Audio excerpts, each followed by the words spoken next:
অবস্থা কাঁচা বাচ্চারা? আশা করি সবাই ভালো আছো, সুস্থ আছো। নোভা একাডেমি কেয়ার পক্ষ থেকে আরো একটা অনলাইন ক্লাসে সবাইকে জানাই স্বাগতম। আজকে তোমাদের প্রাথমিক গণিত বইয়ের দ্বিতীয় অধ্যায় অর্থাৎ যোগ এবং বিয়োগ এইটা নিয়ে আলোচনা করব। আমরা বিভিন্ন অঙ্ক দেখব, বাস্তব জীবনের সাথে রিলেট করে কিভাবে যোগ বিয়োগটা আমরা কাজে লাগাতে পারি এইটা দেখব, এবং আমাদের বইয়ের যে অনুশীলনী প্রশ্ন উত্তরগুলো এগুলো সমাধান করার চেষ্টা করব। সো চল দেরি না করে আমাদের ক্লাসটা শুরু করা যাক। প্রথমে আমাদের যোগ নিয়ে স্টাডি করতে হবে। এখন আমাদের তো আসলে বুঝতে হবে যোগ মানেটাকে আসলে কি।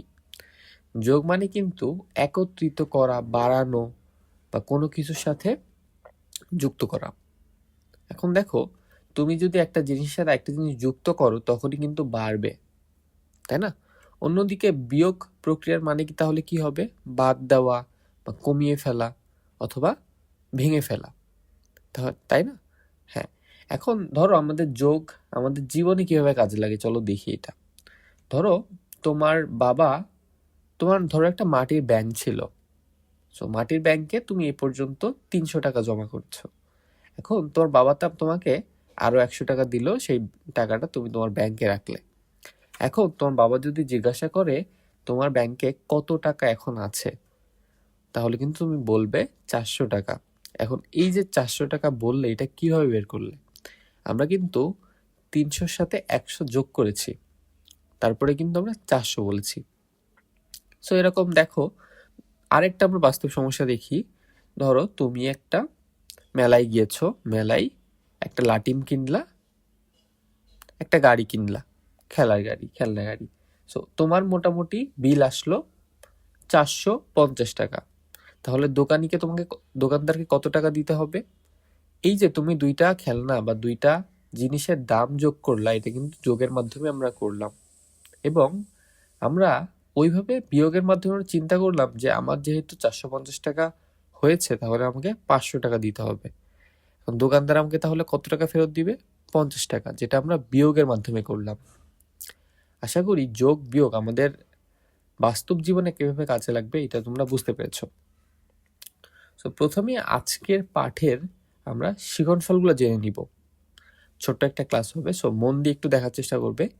আমরা প্রথমত যোগের টেকনিক শিখব। যোগের টেকনিক মানে কি? উপরের নিচে কিভাবে যোগ করতে হয়, পাশাপাশি কিভাবে যোগ করতে হয়।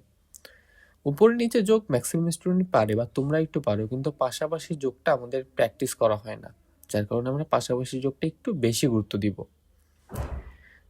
পয়েন্ট 2, যোগফলের উপায় শিখব। সো ধরো তোমাকে বলা হলো একটা সংখ্যার সাথে 5 যোগ করলে 15 হয়, তাহলে ওই সংখ্যাটা কত? 10। সো এরকম এটা যে কিভাবে বের করলাম, এটা তো আমরা বুঝতে পারলাম যে 10 সাথে 5 যোগ করলে হয় 15, সো আমরা 10 হবে। এরপরও যে কঠিন যখন অঙ্ক আসবে তখন কিন্তু মুখে করতে পারবো না, খাতায় করতে হবে। খাতায় কিভাবে করতে হয় এটা আমরা শিখবো। এর পরবর্তীতে বিয়োগের টেকনিক বা বিয়োগের দক্ষতার তোমার মধ্যে আগ্রহ হবে। কিভাবে আমরা উপরের নিচে এবং পাশাপাশি দুই প্রক্রিয়াতেই বিয়োগ করার শিখব। বিয়োগের 3টা বন্ধু বা 3টা সদস্য আছে, আমরা যাদের নাম দিয়েছি বিয়োজন, বিয়োজ্য, বিয়োগফল। এইটা সম্পর্ক বুঝবো এবং এইটা সাহায্যে আমরা কিভাবে কোনো একটা কিছু অনুপস্থিত থাকলেও বাকি দুইটা বের করতে পারি, এটা শিখব। এবং তোমাদের বইয়ের কিছু চমৎকার সৃজনশীল গল্পের মাধ্যমে আমরা কিছু যোগ বিয়োগের সমস্যার সমাধান করব। সবসময় একটা কথা মনে রাখবা যে গণিত কিন্তু কোনো মুখস্থর বিষয় না, এটি আনন্দের বিষয়, এটি সুন্দরভাবে নিজের লাইফের সাথে রিলেট করে সমাধান করার বিষয়। আশা করি তোমরাও অনেকে গণিতের এই ভয়টা ধীরে ধীরে আমাদের ক্লাস করার মাধ্যমে দূর হয়ে যাবে। সো চলো প্রথমে আমাদের আজকে ক্লাসটা শুরু করা যাক। আজকে পয়েন্ট 1, আমাদের প্রথম টপিকটা হচ্ছে কি? পাশাপাশি যোগ। সো আমরা যখন পাশাপাশি যোগ করব, ধরো আমাদের যখন বলবে 5 যোগ 4, তাহলে তো আমরা খুব স্বাভাবিক বলে দিতে পারছি 9 হচ্ছে। এখন যখন তোমাকে বলবে যে বড় যোগ করার কথা, সো বড় যোগ বলতে দেখো এই যে 5324, অন্যদিকে 2453। এখন এই যোগটা কিন্তু তুমি মুখে মুখে করতে পারবে না, তখন তোমাকে কি করতে হবে? তখন কিন্তু তোমাকে খাতায় লিখে করতে হবে। এখন খাতায় লেখার ধাপটা কি? তুমি প্রথমে একটা সংখ্যাকে লিখে নিবে, সমান সমান দিবে, তারপরে বাকি সংখ্যাটা লিখবে। এখন আমরা এই যে একক স্থানীয় অঙ্ক তোমাদের আমি শিখিয়েছি, তারপর এই একক স্থানীয় অঙ্কের মধ্যে আমরা একটা সেতু দিব। এখানে একটা সেতু দিয়েছি। তাহলে এইভাবে কিন্তু এই দশক স্থানীয় অঙ্কের সাথে দশক স্থানীয় অঙ্কে একটা সেতু যাবে। সেতু মানে দাগ অথবা ব্রিজ। সো এটা কিন্তু 4 আর 3 7 আমরা সবাই জানি। সো 7 বসালাম। এবার দশকের অঙ্ক দেখো কত হবে, 5 আর 2 7, এখানেও 7 হবে। তাহলে 7 বসালাম, দশকের যোগ করলাম, তারপরে 4 আর 3 সেটাও 7 হয়, তারপরে 5 এবং 2 7 হয়। তাহলে এখানে কিন্তু আমাদের হাতে কিছু নাই। সো আমাদের যে উত্তরটা হয়েছে সেই উত্তরটাই কিন্তু আমরা বসিয়ে দিয়েছি। তাহলে চূড়ান্ত যোগফল কত হয়েছে আমাদের? 7777। এর পরবর্তী তোমাদের বইয়ের কিছু অঙ্ক আমরা দিয়ে দিয়েছি এখানে। আশা করি তোমরা এই অঙ্কগুলো নিজেরাই করতে পারবে। তো প্রথমে একক স্থানীয় অঙ্কগুলো করবে। 4 0 4, 4 আর 8 12, তাহলে 0, তাহলে 2 হচ্ছে এখানে। এর পরবর্তীতে 5, আমার হাতে ছিল 1, তাহলে 5 আর 1 6, 6 আর 2 8, 8 আর 1 9, 9 আর 1 10, 10-এর 0 দিলাম আমরা। পরবর্তীতে 9 আর 1 10, 10 আর 3 13, 13 আর 6 19, 19 আর 5 24, 24 আর 4, হাতে আমার থাকছে 2, 2 আর 1 3, 3 আর 2 5, 5 আর 3 8, 8 আর 2 10। তাহলে আমার উত্তর কত হচ্ছে? 10,402। সো আমি একটু, যেহেতু ল্যাপটপে করেছি তো লেখাটা একটু খারাপ হবে, তোমরা বাসায় প্র্যাকটিস করবে অঙ্কটা। এর পরবর্তীতে আরও কিছু অঙ্ক দিয়েছি, তার মাধ্যমে কিন্তু পাশাপাশি অঙ্কর যে কনসেপ্টটা তোমার অনেকটা ক্লিয়ার হয়ে যাবে। তো এর পরবর্তীতে দেখি আমাদের উপরে নিচে যোগ করে এবং হাতে রাখার যে কনসেপ্টটা, এটা একটু ক্লিয়ার করি। তো আমরা যখন দুইটা সংখ্যা যোগ করে দেখবো কি যে হাতে থাকতেছে কিছু। তো দেখো এখানে 5 আর 3 8, হাতে কিছু নাই। 7 আর 5 যখন যোগ করব তখন কিন্তু হাতে একটা সংখ্যা চলে আসবে। হাতের সংখ্যাটা কি? 1। তাহলে এই সংখ্যাটা আমরা কিন্তু না লিখে আমরা কিন্তু 12 যে সংখ্যাটা যেহেতু যোগফল, একক স্থানীয় অঙ্কটা লিখব এবং যে একটা থাকে একটা কিন্তু আমরা এইখানে যোগ করে দিব তার আগের সংখ্যার সাথে। তাহলে 1 যোগ করলে হয় 4, 4 আর 4 8। তাহলে সবসময় আমরা কিন্তু ডান দিকের একক ঘরে সোজা একটা লাইন সাজাতে হবে, তা না হলে অঙ্ক ভুল হয়ে যাবে। তাহলে এককের স্থানে একক হবে, দশকের স্থানে দশক হবে, শতকের স্থানে শতক হবে, এটা মনে রাখবে। এর পরবর্তীতে তোমাদের এখানে আমরা আরো কিছু সমস্যা সমাধান করে দিয়েছি। এটা হয়তোবা তুমি নিজে নিজে সমাধান করতে পারবে এখন, এবং তোমাদের জন্য কিছু প্র্যাকটিস অনুশীলনের জন্য কিছু অঙ্ক দিয়ে দিয়েছি। অঙ্কগুলো করলে তোমার ভিতরে কিন্তু দক্ষতাটা আরো জাগ্রত হবে। ঠিক আছে? দেখো এখানে 9 আর 4 যোগ করলে 13। তো যেহেতু 13 হচ্ছে তাহলে আমরা কিন্তু 13 বসাতে পারবো না। কত বসাতে হবে? 3 বসাতে হবে। আর বাকি যে আমাদের 1 ছিল, একটা কি হবে? আমাদের এই সংখ্যার সাথে যোগ হবে। তো এই সংখ্যার সাথে 1 যোগ করলে কত হচ্ছে আমাদের? 9। 9 আর 8 17। আবার একই রকম ভাবে আমাদের 17 আর 7 বসলো, হাতে আছে 1, তাহলে 2 আর 7 কত হয়? 9। এর পরবর্তী আমাদের হাতে কিছু নাই, তাহলে আমাদের কোনো চিন্তাও নাই। তো 5 আর 4 9 বসালাম এবং 3 আর 2 5 বসালাম। সেইভাবে কিন্তু সব অঙ্কই আমরা সহজভাবে অঙ্কের এককের স্থানে একক বসালাম, আমরা এই যে এককের স্থানে একক বসালাম, দশকের স্থানে দশক, শতক, তারপরে হাজার, এভাবে কিন্তু আমরা বসিয়ে অঙ্কগুলো খুব সহজে সমাধান করতে পারবো। এর পরবর্তীতে চলো পরবর্তী স্লাইডে যাওয়া যাক।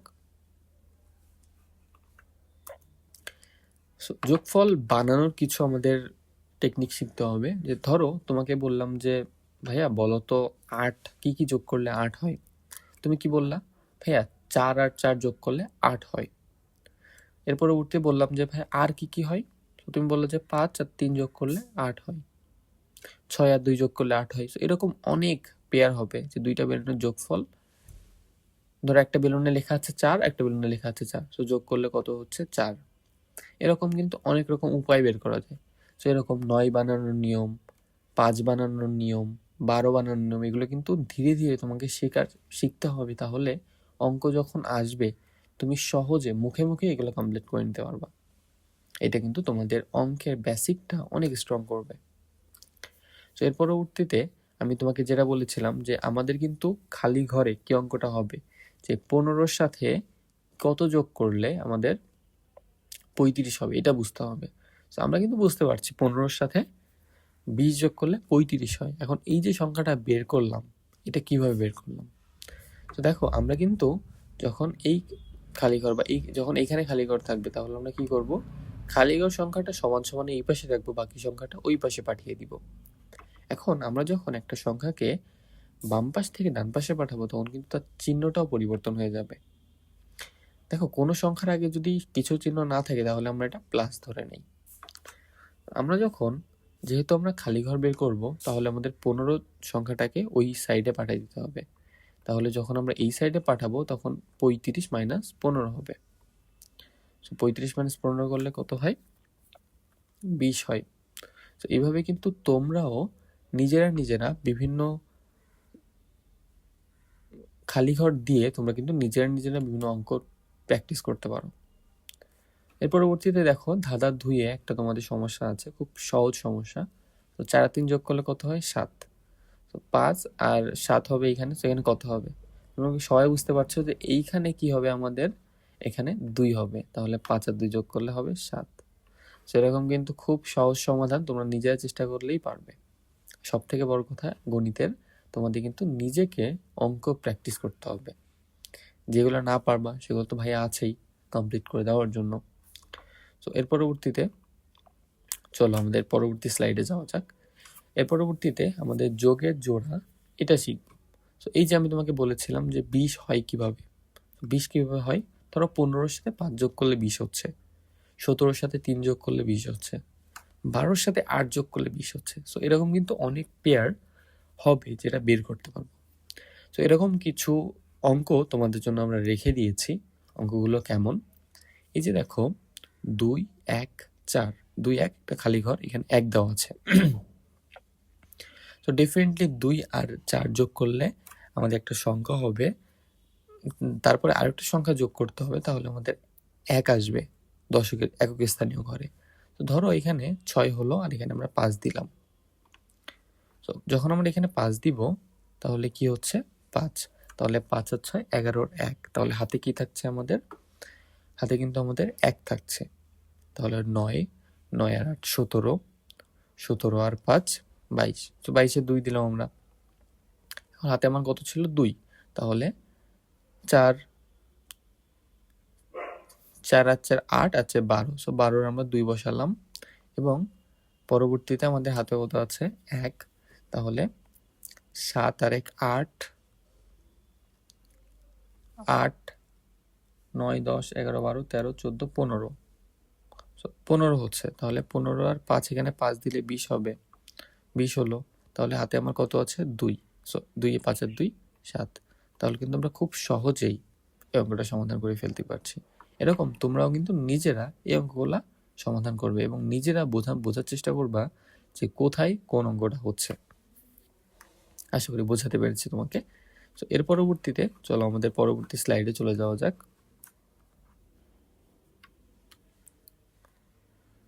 সো এর পরবর্তীতে আমাদের বিয়োগের কনসেপ্টে আমরা চলে আসবো। সো বিয়োগ কিন্তু একই নিয়ম, যে প্রথমে আমরা বিয়োগ করার ক্ষেত্রে কি করব? তো দুইটা অঙ্ককে আমরা কিন্তু পাশাপাশি বসালাম, এবং এককের স্থানীয় অঙ্কের সাথে অন্য যে সংখ্যাটা আছে, অন্য সংখ্যার একক স্থানীয় অঙ্ক একটা সেতু বন্ধনের মাধ্যমে যুক্ত করবে, এবং ওইটার সাথে এটা বিয়োগ করতে হবে। সো ধরো 4 বিয়োগ 2, তাহলে কত হবে আমাদের? 2। একইভাবে 5-এর সাথে 1 বিয়োগ করলে কত হচ্ছে আমাদের? 4। 7-এর সাথে 4 বিয়োগ করলে, শতক স্থানীয় অঙ্ক বিয়োগ করলে কিন্তু 3 হচ্ছে। সো 8-এর সাথে 3 যদি বিয়োগ করা হয়, তাহলে 5 হবে। তাহলে চূড়ান্ত বিয়োগফল কিন্তু আমাদের এইটা হচ্ছে। সো এখানে কিন্তু তোমাদের সহজ একটা নিয়ম শেখানো হয়েছে। তোমাদের যখন একটু বড় অঙ্ক আসবে, নিচে দেওয়া আছে, এখানে কিন্তু তোমাকে টেকনিক করে কমপ্লিট করতে হবে। সো টেকনিকটা কি? আমরা কি করি, যখন উপরে বড় সংখ্যা দেখি, বা আমাদের যে প্রথম সংখ্যাটা যখন বড় হয়, তখন কিন্তু আমাদের বিয়োগ করা যায় না। ধরো তোমাকে বললো যে 3 থেকে 5 বিয়োগ করলে কত হয়, এটা তো কিন্তু করা যাবে না। বাট তখন আমরা কি করি, আমরা কিন্তু 3-এর সাথে 10 যোগ করি। 3-এর সাথে 10 যোগ করলে কত হচ্ছে? 13। তাহলে আমরা কিন্তু খুব সহজে বলতে পারি যে 13-র সাথে যদি আমি 5 বিয়োগ করি, তাহলে 8 হবে। এখন এই যে 10 যোগ করলাম, তাহলে কিন্তু আমাকে তার আগের সংখ্যার সাথে 1 যোগ করে দিতে হয়। সো এটার সাথে আমাদের 1 যোগ করতে হবে। সো 1 এর সাথে 1 যোগ করলে হয় 2, তারপরে 5 এর সাথে 2 বিয়োগ করলে হয় 3।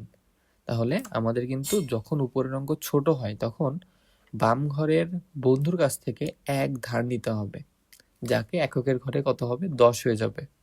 সো এই ঘরের এক আমরা কিন্তু 1 ধার নিচ্ছি, সো এটা দশকের ঘর। তাহলে এটা কিন্তু এই ঘরে কি দশক হিসেবে কাউন্ট হবে। সো 13, 3 আর 10 যোগ করতে হবে, আর এখানে সেই একটা আমাদের ফেরত দিয়ে দিতে হবে, এর সাথে যোগ করে দিতে হবে। আশা করি তোমরা বুঝতে পেরেছো। এর পরবর্তীতে আমরা শূন্যর অঙ্ক থেকে ধার নেওয়ার জাদুটা শিখব। ধরো তোমার 5-এর সাথে, এখানে আমরা কি বলেছি, যখন এককের ঘরে শূন্যের পাশে দশকের শূন্যের কাছে যায় তাহলে কিন্তু দশক তাকে শূন্য দিতে পারে না, তখন শতক পেরিয়ে হাজারের ঘরে কাছে যায়। তো এই বিষয়টা কেমন? ধরো তোমার 500 থেকে 5000 থেকে 2245 বিয়োগ করা হচ্ছে, তাহলে আমাদের কিন্তু উপরে যেহেতু শূন্য আছে, তাহলে আমরা 5 থেকে শূন্য বাদ দিলে হয়। তো এটা কিন্তু 10 হিসেবে চিন্তা করব। তাহলে 10 হচ্ছে, তাহলে 5 হলো। তাহলে এখানে যোগ করতে হবে কি? আমাদের 1 যোগ করতে হবে, তাহলে 5 হলো। আবার এখানে 10 চিন্তা করতে হবে, তাহলে 10-এর থেকে 5 বিয়োগ করলে 5। হাতে আমার আবারও 1 থাকবে, যেহেতু আমি 10 হিসেবে চিন্তা করেছি এখানে। তাহলে 3, 10-এর থেকে 3 বিয়োগ করলে 7, এবং সর্বশেষ যেহেতু আমরা এটাও 10 হিসেবে চিন্তা করেছি, তাহলে 10টা আমরা ধার নিয়েছি। এখন ধারটা পরিশোধের জন্য আমাদের এখানে 1 যোগ করতে হবে, যেহেতু কিছু নাই, শূন্য আছে, শূন্যর সাথে 1 যোগ করলে হয় 1, আর 5-এর থেকে 4 বিয়োগ করলে হয় 5-এর থেকে 1 বিয়োগ করলে হয় 4। আশা করি তোমরা বুঝতে পেরেছো, এবং তোমাদের জন্য এইখানেও কিছু অনুশীলনী প্রশ্ন উত্তর দিয়ে দিয়েছি, যেটা তোমরা নিজেরা সমাধান করার চেষ্টা করবে। সো আমাদের ক্লাসটা আজকে এই পর্যন্তই ছিল। এর পরবর্তী ক্লাসে আমরা তোমাদের বাকি অংশটা নিয়ে আলোচনা করব। সো এই পর্যন্ত আমরা তাহলে কি শিখলাম? আমরা কিন্তু শূন্যযুক্ত একটা সংখ্যা কিভাবে ভাগ করতে হয় এটা শিখলাম। আমরা উপরে নিচে এবং পাশাপাশি কিভাবে হাতে রেখে বিয়োগ করতে হয় এটা শিখলাম। এর পরবর্তীতে আমরা যোগফল শিখলাম, কিভাবে উপরে নিচে যোগ করতে হয়, যোগের বিভিন্ন জোড়া কিভাবে নির্ণয় করতে হয় এটা শিখলাম, এবং পাশাপাশি কিভাবে যোগ করতে হয় এটা শিখলাম। সো আজকের ক্লাসটা আশা করি সবাই ভালো লেগেছে। শেষ পর্যন্ত ক্লাসটা দেখার জন্য সবাইকে জানাই ধন্যবাদ। পরবর্তী ক্লাসের জন্য অপেক্ষা করো। সে পর্যন্ত সবাই ভালো থাকো, সুস্থ থাকো। ধন্যবাদ সবাইকে।